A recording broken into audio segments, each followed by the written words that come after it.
Bəs biz nə edə bilərik ki, bağırsaq sağlamlığımızı qoruyaq, yaxud da ki, dəstəkləyək?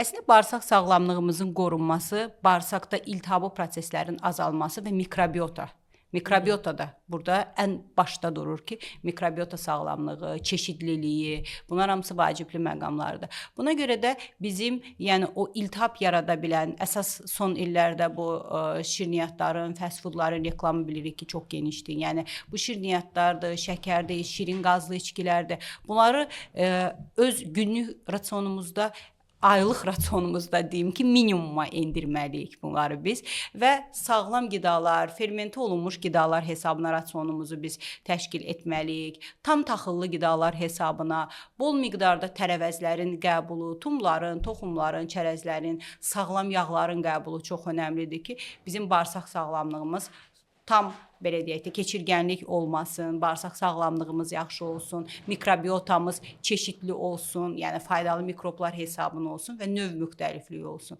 Burada bizim sağlam qidalanmamız, sağlam həyat tərzi, stressdən uzaq olma, hamısı düzgün yuxu rejiminin olması, hamısı bizim üçün önəmlidir.